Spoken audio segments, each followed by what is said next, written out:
Welcome back to another episode of the Girl Stop Playin podcast. It's your favorite homegirl, Coriel, here to encourage you to stop playing with your potential and start working for what you want in life and in love. You already know that I believe you can make the money and get the honey.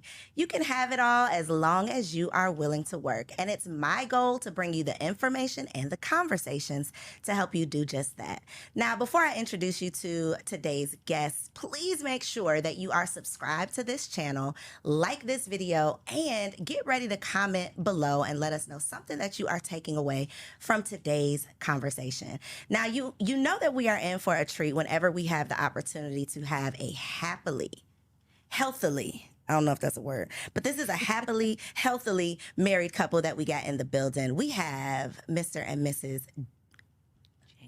I know that your last name is James, but when I looked at you to say that, I'm like, you know what? I know that your first name is not actually Maddie. Maddie is short for your first name. No, Maddie is the name. So that's the story. So the story is that in this introduction. Go ahead. So the thing is, I think Maddie obviously is like a nickname for so many people, and it's spelled with an I-E. So a lot of people think it's a short name. My dad's name is Matthew, so obviously they call him Matt. But back in '84, when I was born, they weren't sure if I was going to be a boy or girl, so they were going to name me Matt. But then I came out a girl, so then they came up with Maddie. Yeah. Can I explain myself? Okay, now Maya. I was about to say, now girl, Maya's story is wrong. Maya, okay. my sister, is different. I was like, now if I got this wrong, she's really gonna kill me. Okay. We all just learned something. Okay, so we have the Jameses in the building.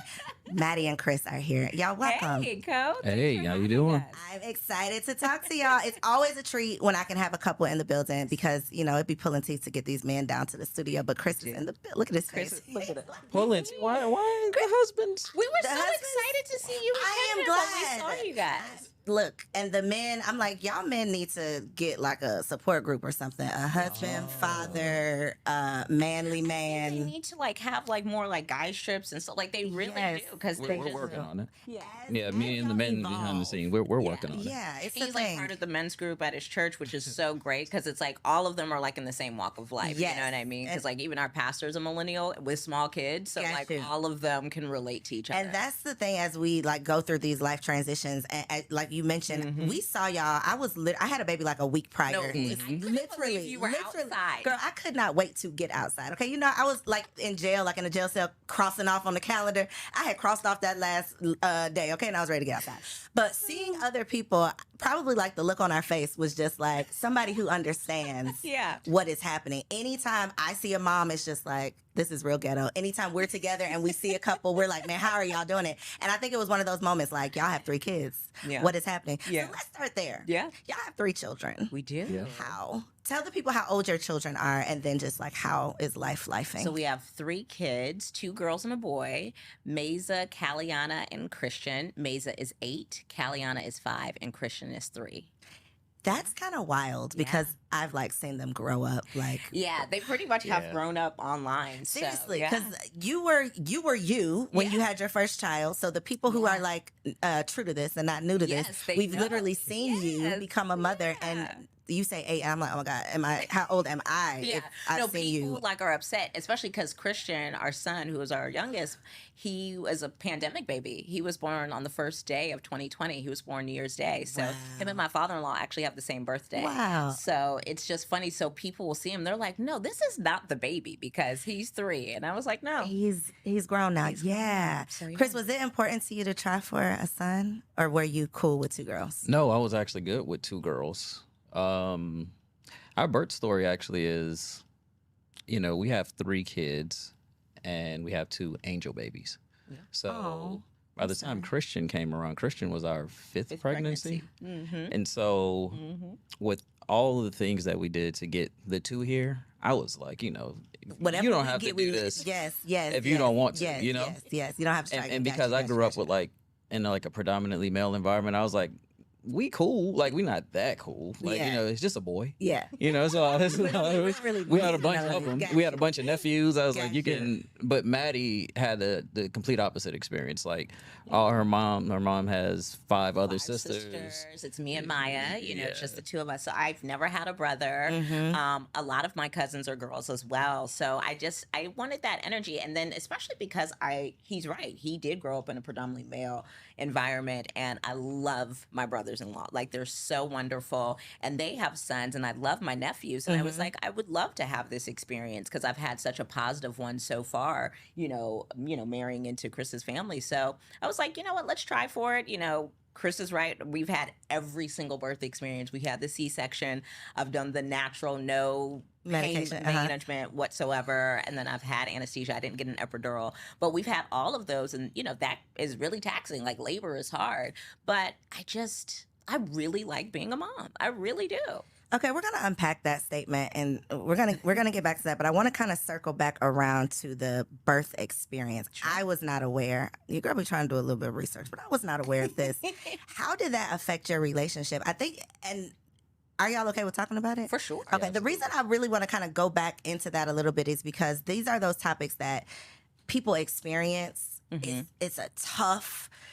No matter how you think you're prepared, you can't prepare for that. You can have the best partner in the world and it still be very painful. And when you're the one going through it, if you haven't heard someone else's experience, you're beating yourself up. You're thinking that you did something wrong. Something must be wrong with so what was your experience like? And then if you are at a point where you could possibly either of you offer advice to someone who may go through something similar, how do they get through it? Yeah, I mean, we both have two very different but necessary perspectives, because, I was the only one going through it physically, but, emotionally, that is so impactful to a couple. And I think what it was for me was, I think our first miscarriage, which we had before we had Mazo, was really what gut punched us as a couple, as a unit. That was really, really hard. How far before Mazo? Was that 3 years? 2.5 years or so. Okay. Yeah. And it was in 2011. We got married in 2009. First miscarriage was in 2011. Yeah, we had her in 2014. Yeah. And it was just hard. It was physically the hardest thing I had ever done. It was really, really hard. And of course, you know the concept of a miscarriage. You don't ever expect that it'll be you. It's actually very common, which we learned later on, but you just don't expect it. One of my favorite things about my husband is how honestly, how anointed he is, how he just gets the word immediately, his relationship with God. It's definitely helped me grow in my faith. But it was the first time I had ever seen Chris question God. That is how much it rocked us. And it was just tough. And then we didn't talk about it. We weren't in therapy at the time. We didn't talk about it. So it was that thing we swept under the rug, and then we started tripping over the rug, And so we did get to a point where we did end up getting pregnant, had a healthy pregnancy. The labor was pretty traumatic. I ended up having an emergency C-section, lost a lot of blood to the point where they wanted to give me a transfusion. I was like, baby, it's between me and God, so no thanks. And that was a lot. And then probably about 1.5 years later, we got separated. And a lot of that was deeply rooted in not unpacking. The unhealed. We were depressed for literally 4 years? So we spent a good 5 years in like a active depression. Yeah. It was one of those. What does that look like things. From your perspective, Chris? Like personally, and then your perception of what Maddie was going through? It just looked like work. I realized that my coping mechanism was working more. Like I always thought I could just work my way out of things, right? Physical labor, right? And I've always been a fairly introspective person, but what I learned on the back end is that I had to do more of the mental and emotional and spiritual work because, like Maddie said, I really did. I started questioning faith, and even to the point where I lost faith, right? Where it just didn't seem like it served me. And, eventually you realize that that's not you that has that idea. But, that idea comes from an enemy that's trying to get you further away from where you're supposed to be. But yeah, like Maddie spoke to the first one, it was it was just one of those things where you know, looking back on it, you're young, you don't know. It's a trial that you have to go through where it's like, you know, I did everything right. Right? Why me? How could this happen to me? Why me, right? Like, I'm the person that, like, I love you, tried though. to color inside the lines. Yeah. You know, try to color inside the lines, try to do the honoring the parents thing, you know, take care of my responsibilities at home and in the world, you know, approach the world as a responsible citizen. And it was just like, man, why me, right? And so you realize once you enter into this club, you know, of Miscarriages and the Angel Baby Club, that it's a pretty big club. It's a huge club. But it's one of those things that we don't talk about until you get there. You notice that, you know, when you come across people, it's just the silent acknowledgement. It's the, oh yeah, I've been there. And one of the things that really helped me get through it is that once we started to seek counsel on it, my spiritual counselor, my pastor, he had gone through it too. And the key takeaway when we went to individual counseling and marriage counseling and couples counseling while we were trying to, you know, get our stuff together was we didn't know that you were supposed to allow for the grieving process, right?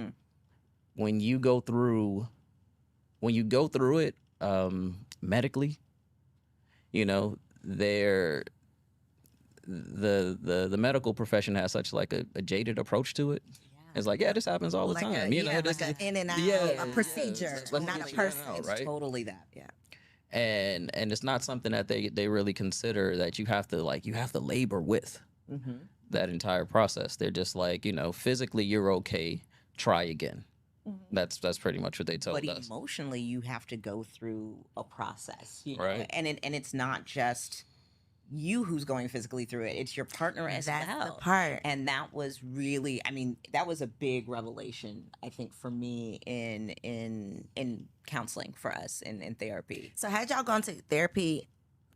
Had you gone to therapy like premarital or pre any of this, or post? Was that like your first time going We into had done premarital, but once we got married, we had never done therapy until we got separated. Yeah. So what was immediately prior to the separation? What was like the final straw? I just think everything. I think everything just came together. It'd be like, you know, arguments. It would be, you know, focusing on work instead of each other. It would just be like, it just was, we were literally not ourselves. We were just like, it was like we had masks on. We were like not ourselves. We got caught up. Like we got too deep into our coping mechanisms, right? And because of our personality types, what ended up happening is because I lean introvert, I just got within myself, right? And then Maddie is extrovert, like textbook extrovert, so right? I was just doing so much. Yeah, I was just all over the place, moving, doing work, trying to just. But you had one child already. Mesa was about. And so, yeah, when we got separated, she was about 2. So I, you know, trapped myself. I lost myself in like the work of just like being a dad and securing this one, right? Because I had felt when we had the first one, it was like we had the first miscarriage. I could not. There's an insecurity that comes in like knowing as a man I couldn't do anything about this, right? Like I couldn't protect my wife from this. I couldn't protect the baby from this. I'm supposed to be doing this, right? And so by the time Mesa came, I didn't realize I was kind of like overdoing it in the dad department. Like overcompensating. Yeah. And then with Maddie, because she was just like so like out in the world, because from what we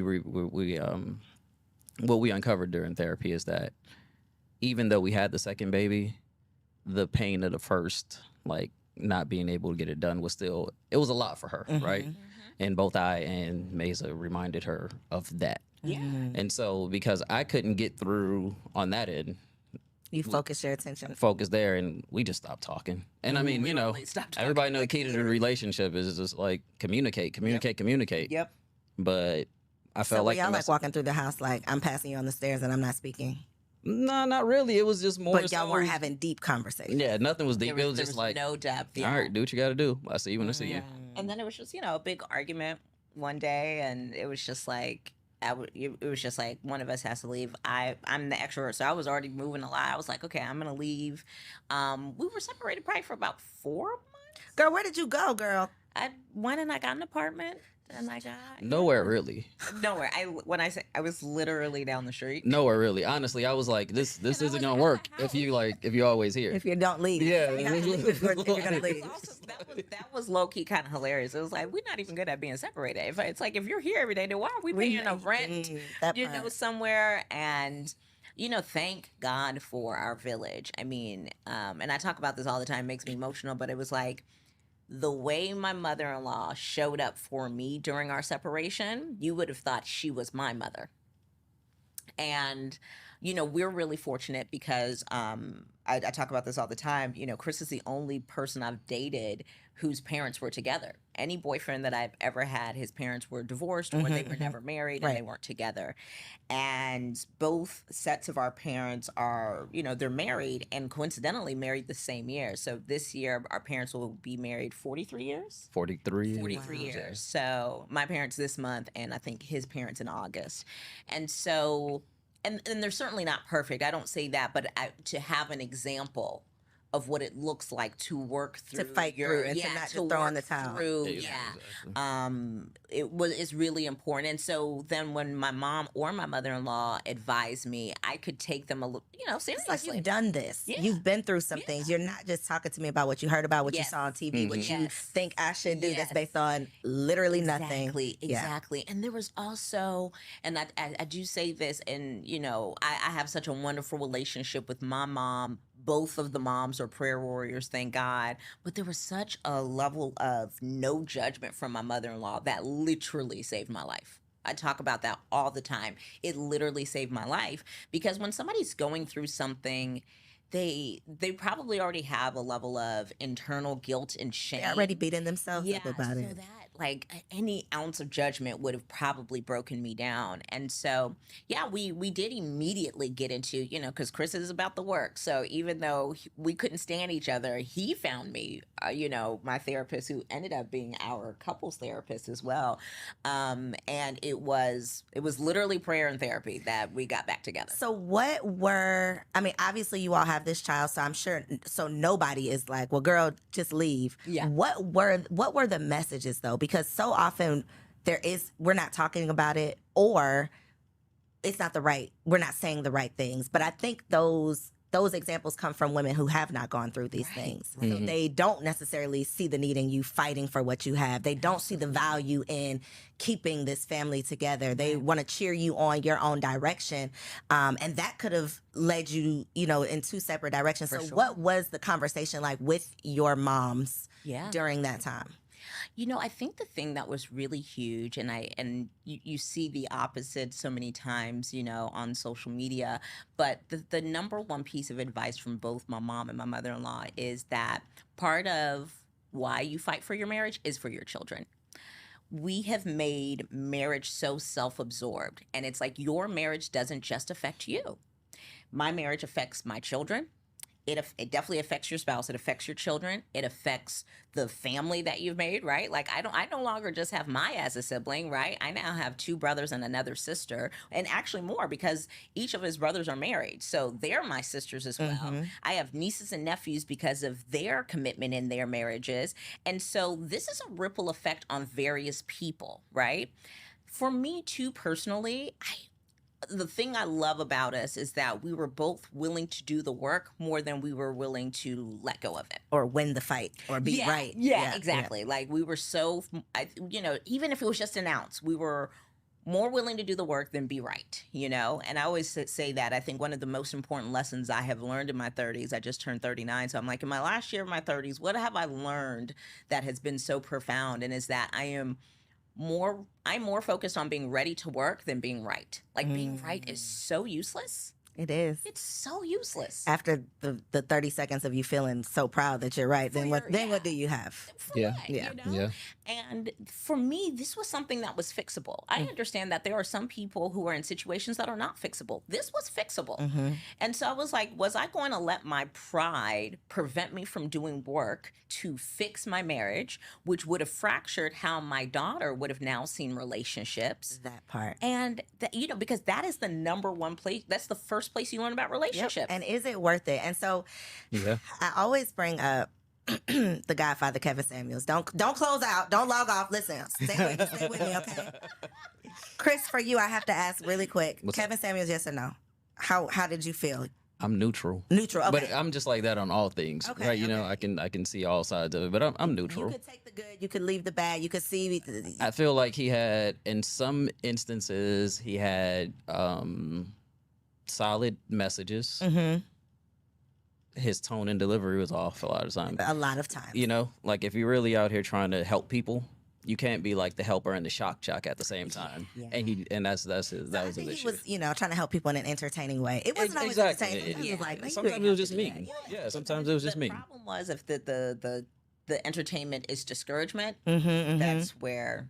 That is where the people have the problem. However, the reason I brought him up is because what you just said when you said like this, it's kind of opposite of what we hear on social media. Social media will have you out here broke, baby, without a job, without a man, girl with nothing, just to be right, on social media, baby, just to be right, just to post, just for Twitter to agree with you for 6 hours. Get out of here with that, okay?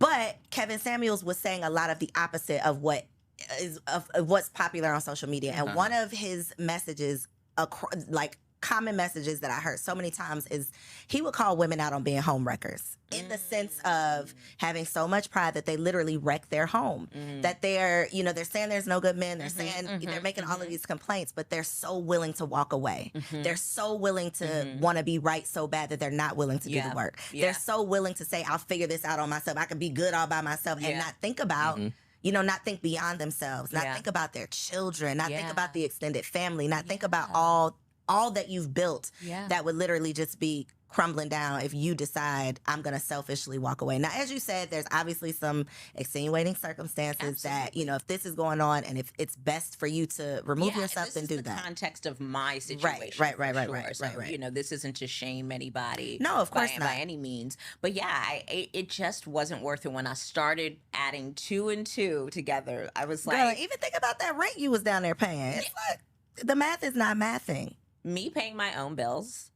Let me be clear. Because I need to come on back, Chris. I need to come on back. Was not interested at all. At all. And the other blessing is that Chris really is my friend. Because even through that, like, I would be like on the phone with him, like, this rent is like. I think that was the impetus of everything, man. It was like when it happened, right? When the separation happened, I already went into it like, I'm just not gonna leave you out there. Right, I understand that. Like, this ain't working. Yeah, it was like this ain't gonna. I'm not gonna leave you. Maddie, you are ridiculous. No, Maddie was wilding. Help me in this apartment. I got to leave you. And the thing is, it's like, girl, what you do is wife. Like, you're not good at this. You're not good at this. So, and what he does is husband. So we were out here. We didn't even know how to be separated, Chav. So y'all were like, just fix this.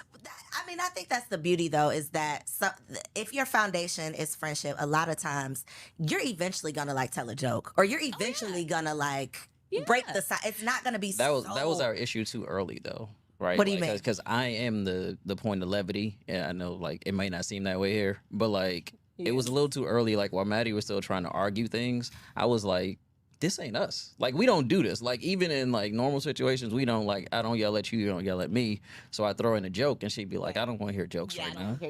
We're supposed to be upset at each other. I was like, you can be upset if you want, but he was like laughing at me. He was like, this is not gonna last. Like, he's like, this is not what we do. Yeah. And what was funny is very opposite of what happened after our first miscarriage. During our separation, he had so much faith, he had so much joy, or at least if you didn't, you surely put on a good front. No, I did, because like I said, I fell so deep into that hole of darkness that once we hit rock bottom and we separated, it came to a point where I had to look at myself and be like, you're either gonna be here, or if you want this daughter that you've poured so much energy into, to like get the best out of the situation, regardless of what happened, you got to snap it together. Yeah. So Did that's she why I stay with lean you or heavy. did she go with Maddie? She was with me. Yeah. Okay. So I had to lean heavily into it was she stayed with me, but I will say it was literally us being me, my daughter, my family, and Maddie's family. All like we're gonna work this out. We're standing in the gap because Maddie's grandmother was watching our daughter while I was at work, Okay. and so we was all like, we just gonna stand in the gap for Maddie in the meantime. Yeah. But we gotta like, we gonna figure it out. Yeah. So were y'all still like going to family functions together? Nah. No. Okay. I was trying my best. A little bit. Okay. Yeah. Okay. I was trying my best to like keep that line of separation. But like I said, Maddie just kept showing up because I needed the space. Okay. No, I needed the space. That space. I do think that separation, physical. I was in bad shape. I'm not gonna lie. Like outside of just spiritually, I had lost like 30 pounds. Yeah, and I he's had already developed. So you were stressed I out. developed like an ulcer. I was like, I need to not be. I need to not. And he doesn't see drink and and deal smoke. with this, like, Eat so I could like focus on recovering before we can get back into that stuff. So like, I did need the space. Say, as a woman whose love language is quality time, and I like to be like all up underneath, on top of my man. The That's fact me. that y'all said Yeah, that's the separation, y'all needed that. That is just like We were in a really bad place. Like now, I am under him all the time, and quality time, Furthest thing. it's the furthest thing. Like we took the love languages quiz, and it's the last thing. But we're together all the time because we run our company together now and all of that. But yeah, at that time it was needed, and I think what I learned from that is, to me, one, I learned that both people have to be willing to do the work. One person cannot work on the relationship, So that was, one blessing. But then two, you have got to grieve, when you go through a miscarriage, you have got to grieve, and you have got to let your partner grieve, and you guys pull in the necessary resources and tools, right? Like if you need a spiritual advisor, if you need to go to therapy, if you need to be under your family more, like if your parents don't live, in the same state, go fly and be under them. Like you really need to be nurtured. You know and what we give didn't space mention? to What do you mention? Because I remember when we were talking about tipping point and when we because we were operating at whatever that base level was, but Right. it's the second miscarriage. I was about to Yes, say, It when was did this happen? After Okay. Mesa was born. Yeah, after Maisel was So we had the one before, we had Mesa, then we had the one after. Yep. Second that's what- miscarriage. What? Yeah. Okay. And that's what That is amplified. actually- that is what amplified. So the did separation. you have any postpartum with Mesa? I did. it was I it did. was So I did. So you never it was dealt a with the long grief. Yeah, and it was postpartum long period. because my recovery was so long because of not only having a C-section but the loss of blood. So Mm. I had already deemed myself inadequate, and then that second miscarriage was Just like, did you in. it just like confirmed it, right? Yeah. Which is not a truth at all. Only to have 2 kids later, right. But yeah, I think that was really, really hard, and I never dealt with that. I never dealt with So that. even the second time, did you all try to deal with it the same way you did with the first? Yeah, we which was just like- stayed busy. we were worse off. Yeah, we were already worse Because off. we never dealt with it the first Yeah, time. and you have a kid, so a lot of your energy that you would have spent to even get over that is now being poured into a child. So much Yeah. to unpack here, because another thing that we don't ever talk about is the impact that becoming parents has on your partnership, even the best partnership. So you all were kind of already operating below where your norm, because you were dealing with the residuals of Yep. this first miscarriage. Then you become parents, which It's so is tough. supposed to be a blessing, right? Yeah. This is the blessing. You have successfully made it to the finish line, but Yep. then that blessing comes with so much too. Yeah. So Sleep that's even a deprivation. whole thing of like, I don't want to feel ungrateful Right. for Right. this Right. blessing. Right. Right.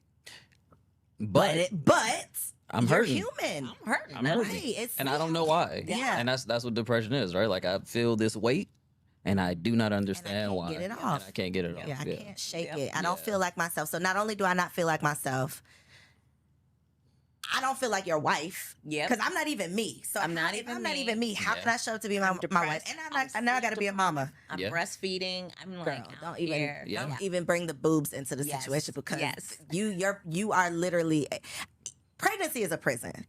So to break out of prison, and then nurse your child. Maybe to break out of prison only to be like, oh, these The gates shackles have. on my feet. So, girl, listen, it's a thing. It's a whole thing. And that's why anytime I can use this platform to have these conversations, it's like, this is real life. And you don't know until it is your life. Yeah. Like, you don't know until it's here. And you think that you're the only one who's gone through this. It's like, no, girl, this is what they've been doing for ages. It's hard. Yeah. It's so hard. It's hard. It's so hard. So yeah, that was the second miscarriage definitely, like, that's what really made the ish hit the fan, I guess you could say. Because we didn't have it. After Mesa.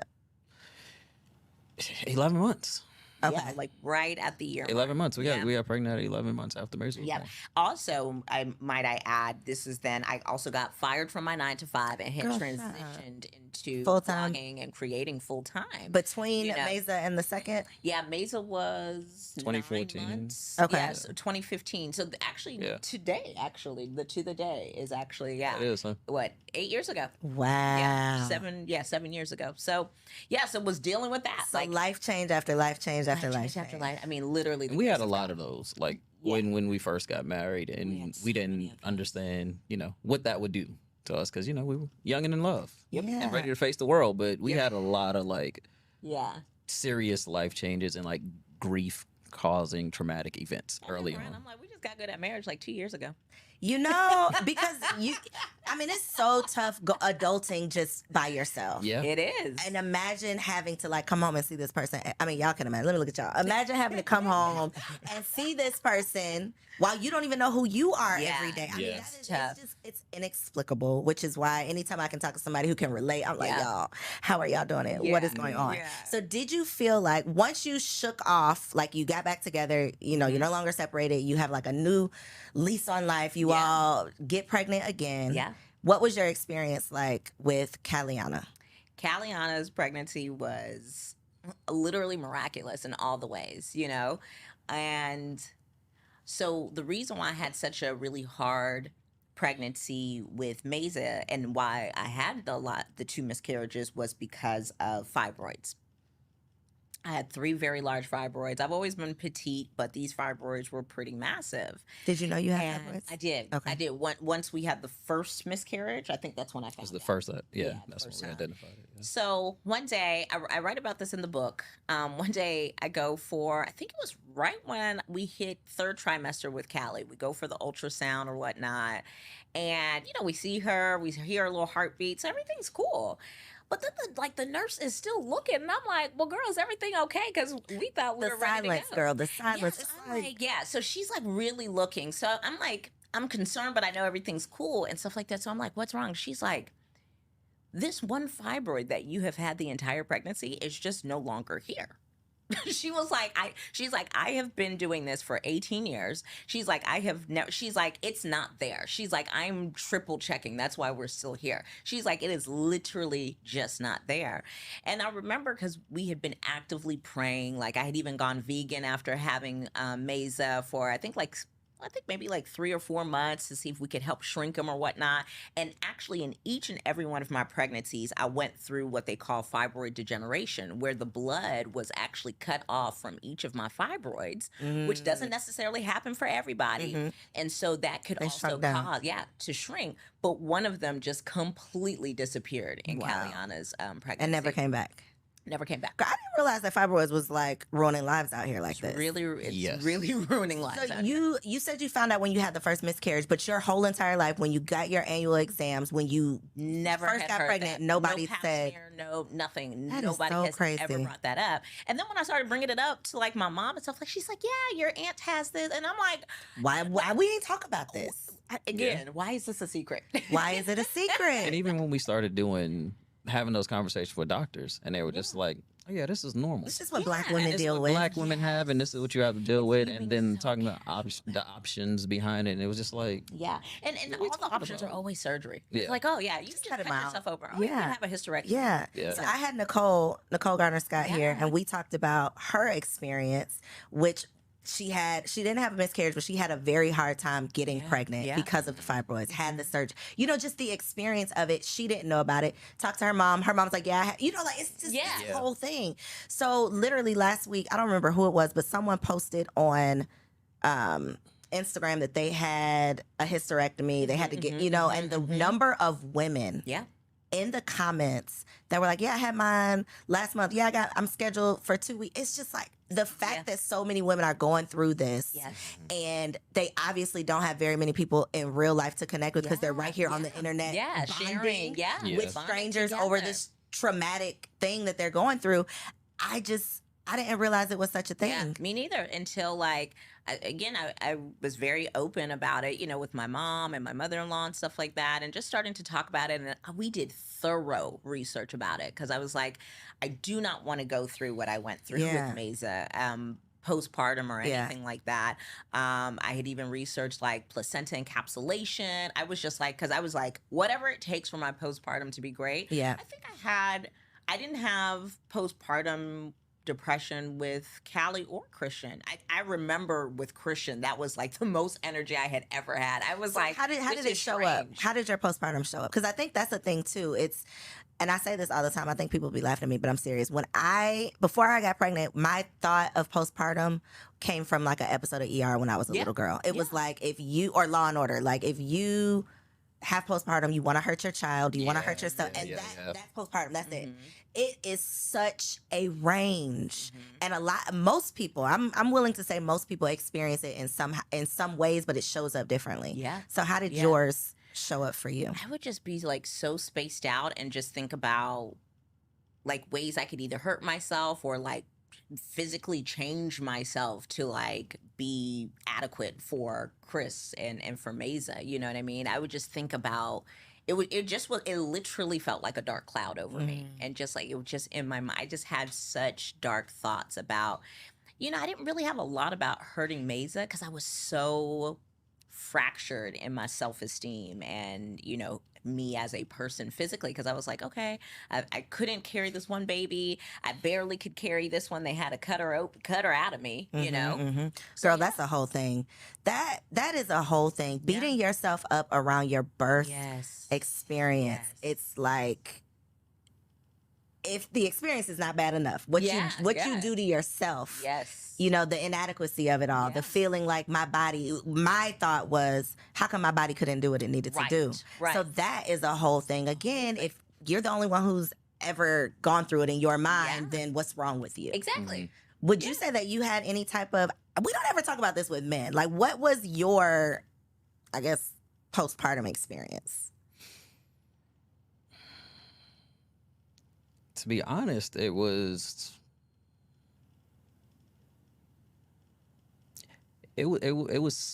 sadness, right? It was a sadness that, again, that came with the fact that like there's nothing I can do about it. Like our emergency C-section was heavy, and then later to find out that it was unnecessary. Yeah, that's what it was like.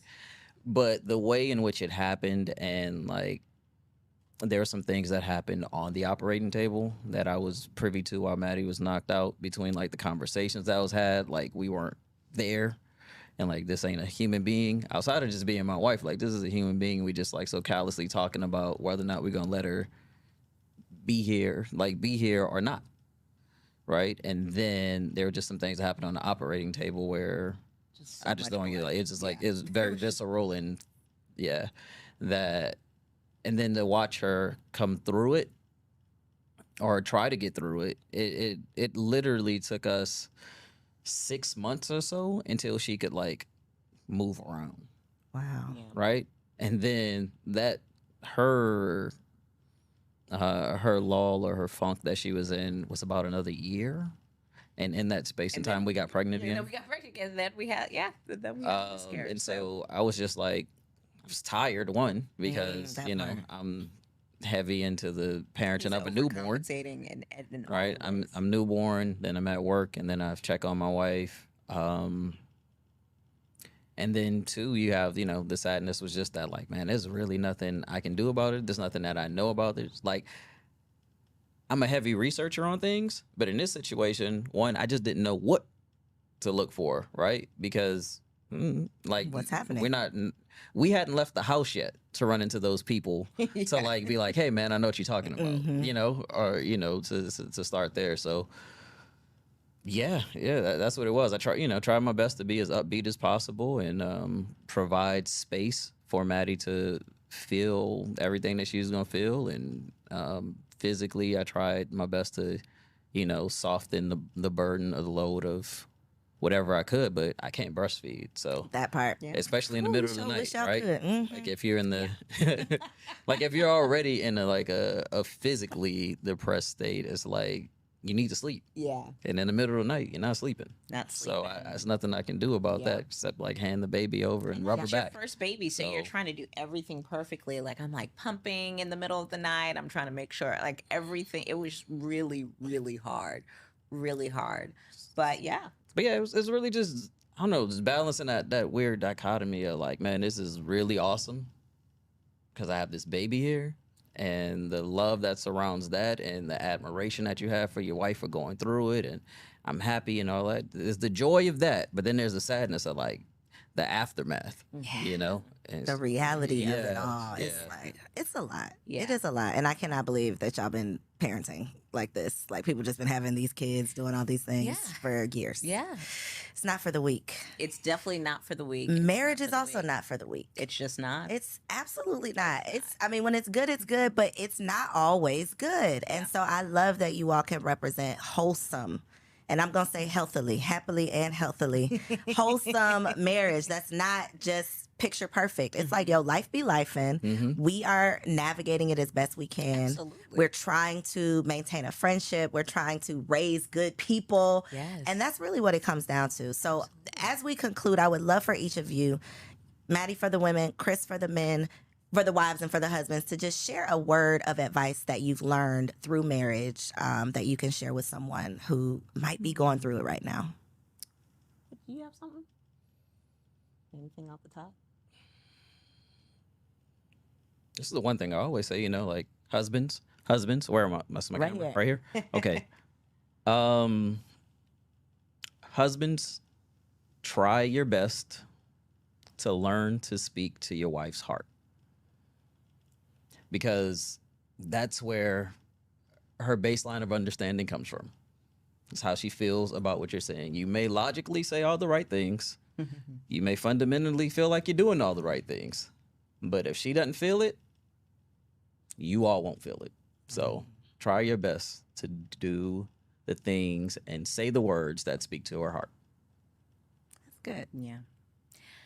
I think the first thing that comes to mind is stop thinking and doing, right? Stop thinking and thinking that you need to be everything to everyone, because that is literally costing you your peace. And that is literally not your purpose. Your purpose is not to be everything to everyone. That's God's purpose, and He has it on lock. You're supposed to do what you're supposed to do.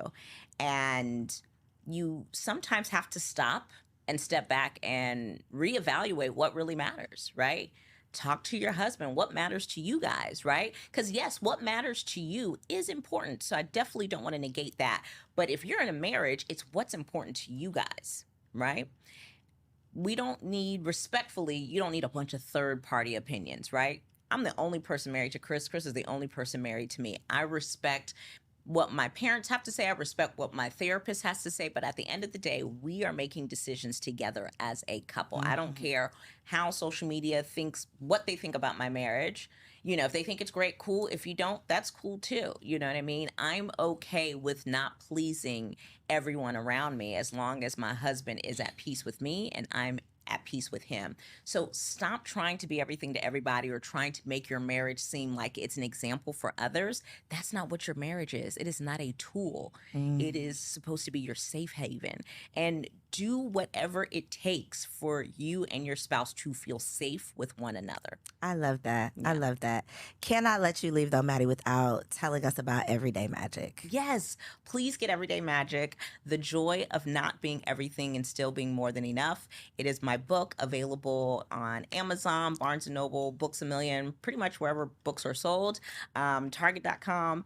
And it really, I talk about, our story in the book, and I really talk about how to navigate the work of every day, because it's a lot for, it's a lot for all of us, but of course, as a wife and a mother, I speak from that perspective, how my faith has helped me. And just like sometimes you forget because you got so much going on. So it's pretty much like a big reference book of like, hey, here are the appointments you need to make, monthly, yearly, weekly. So practical information. Yeah, it's really a practical approach to everyday life. So I hope you're encouraged when you read it. Check it out. I read it on Audible, but get the physical book too so you can highlight some stuff and reference it. I love it. I just love y'all. We got to hang out in real life with people who do y'all have a lot of couple friends? We do. Because do they come from church? That's also the key, though. Or no? Have you couple friends? Yeah. Okay. Yeah. We're learning that. Well, the key is like in marriage and in parenting, you gotta do life together, man. Yeah, you need peers. You gotta find people at your same level. You gotta do it together. That doesn't mean that everybody's privy to the inner workings of your marriage. Yeah. But it is good to have that group village. of people. You always reference that village. The village is literally key. Your birthday, that was the village, baby. I said she was not lying, baby. Look at this village. That is a village. All the time, and I was like, no, y'all, really, the village is not hypothetical. No, it's a real village. But to your question, though, yes, they come from church, but they also come from life. We have some lifelong friends in there. We have some people who are work associates that became friends. So they come from everywhere. Yeah. It's just that y'all just collect good people. Yeah, it's just that we've made we've made it our goal to just like curate good relationships with people all around us. And really for us, we're like, we want to, at this point in our lives, we want to have the people that are around us, the people that we include in our village, no matter where they come from, they need to all be able to coexist. Yeah. Instead of having those pockets. Yeah, exactly. Like when we were Which is why 8 people were at my house for the birthday. They were. It was beautiful. That was beautiful. And I love that, not just for you, but for your kids. Yeah. And I know y'all have a big family, but the extended village is just like. The extended village. I love that for y'all. Yeah. Invite us next time. All right, y'all.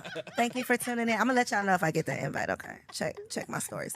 Thank y'all for tuning in for another bomb episode. Be sure to grab a copy of Maddie's book. Chris, I don't think Chris got no Instagram. You find Chris on Maddie's page, okay? He'll be on there, okay? That's where he'll be. I love y'all. Appreciate you for being here. Thank you for being an example. Thank you for being so transparent because I haven't even looked at my notes. We didn't talk about nothing that I thought we were going to talk about.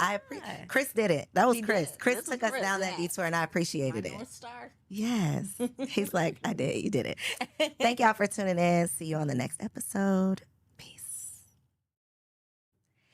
If you enjoyed that episode, make sure you subscribe to the channel so you don't miss out on any upcoming content. And take it a step further and go ahead and join our private community over on Patreon because it comes with some pretty bomb perks, including early and discounted access to our upcoming events, behind-the-scene exclusives with some of your favorite guests, the opportunity to call in on an upcoming show, the chance to vote on topics and guests for brand new shows, and I'm even giving you unlimited access to my vault of business classes where I'm teaching you everything from Airbnb to developing digital products and everything in between. And you can get access to our Patreon for as little as $5 a month, okay? Get in where you fit in, and I'll see you on the inside. Peace.